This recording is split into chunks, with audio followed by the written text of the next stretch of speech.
Bonjour à tous, je suis Victor, votre professeur DigiSchool en sciences économiques et sociales. Aujourd'hui, nous allons nous intéresser à l'analyse marxiste et plus particulièrement à la lutte des classes.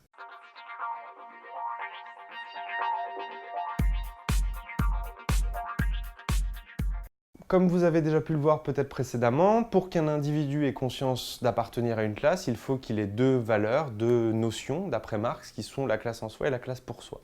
Alors, l'idée là-dessus, c'est que le moteur d'une société d'après Marx fonctionne à travers des rapports antagonistes entre deux classes, ce qui, lui, va nommer la lutte des classes. Alors, l'idée qu'on pourrait avoir derrière cette notion de lutte des classes, on pourrait se poser la question suivante, est-ce que la société est-elle marquée par un affrontement entre classes ? Classe, on pourrait percevoir ça comme un regroupement d'individus qui partagent des normes et des valeurs similaires. Alors, vous allez retrouver la notion de matérialisme historique. Le matérialisme historique, c'est donc toute l'analyse historique de Marx du fonctionnement des sociétés. D'après lui, en fait, les sociétés fonctionnent toujours par ce rapport ambivalent entre deux classes. Il y a forcément deux classes qui s'opposent. Une classe qui domine une autre classe. Alors, exemple, dans l'Antiquité, vous avez les citoyens, les personnes libres, qui dominent les esclaves. Après, au niveau du Moyen-Âge, vous avez le seigneur, la seigneurie, qui va dominer une autre classe, qui va être la classe paysanne, qu'on va appeler par exemple avec un système d'exploitation qui va être le servage.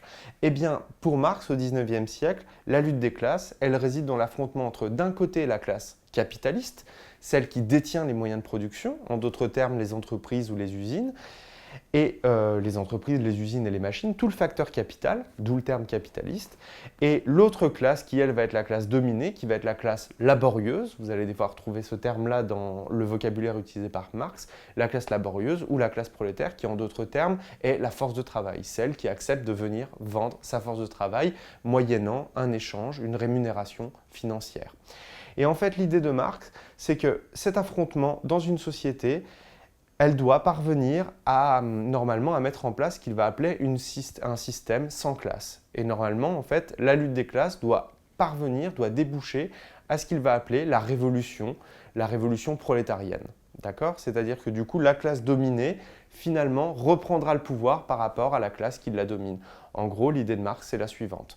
Deux classes qui s'opposent et au bout d'un moment, la classe opprimée, la classe dominée, finit par reprendre le pouvoir par rapport à la classe qui occupe une position de domination sur elle. Je vous remercie d'avoir suivi cette vidéo. N'hésitez pas à vous abonner à notre chaîne YouTube et à laisser différents commentaires. Pour ma part, je vous retrouve bientôt sur DigiSchool.